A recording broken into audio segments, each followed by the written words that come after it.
بسم الله الرحمن الرحیم. نن موږ پخوو د کورنۍ چرګې یخني. لپاره ته ما کوکر واغوستلو او چرګه مې ښه پاکه صفا ووینځله او داسې پیسونه کې مې کټ کړله او دې کې چربي زیاته وه.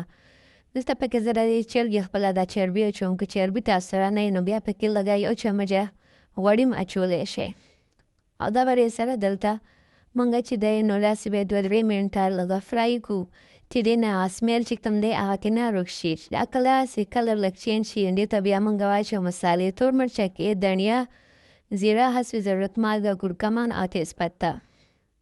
دا مسالې به دې ته موږ ور واچوو او دا ونس یو 2 منټه داسې لږې فرای کړو. او بیا چې دلته ما یو غټ سایز کې پیاز واغوستل، 4 حصو کې کټ کړو. دلته ما سره د ادرک او اوبه دا به ته همداسې ثابته موږ ور واچوو او بیا چې دې کې موږ اوبه واچوو.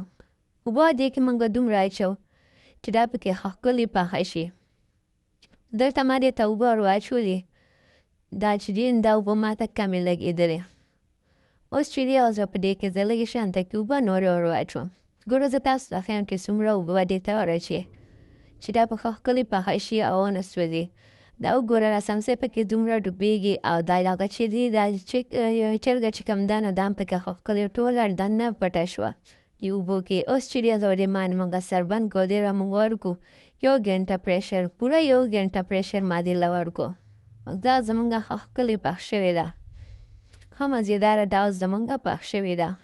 اوس چې دې نه اوس به موږ یو لوښی راوالو او دا چرګه چې کوم پیسونه چې دي دا به ټول موږ داسې رابار کړو. دا به موږ یو سیټ ته کېږدو او بیا دې بل طرف ته موږ بل لوښي کې دا ټوله کومه ښوروا چې زموږ دا کومه یخني هغه به ټوله موږ چاڼ کړو چې دا کومه تیز پته او کوم داسې دغه شي دا ټول دې نه بهر شي. بیا په دې کې بدلېږي چې دې کې پراته وي هغه ټول چې هغه موږ ښکلې چاڼ کړله. اوس بیا اوس یې راواچوئ او انجوی یې کوئ او لایک او فالو سره ضرور وکړئ او زما یوټیوب چینل هم په دې نوم دی هغه ته سره سبسکرایب کړئ. بای.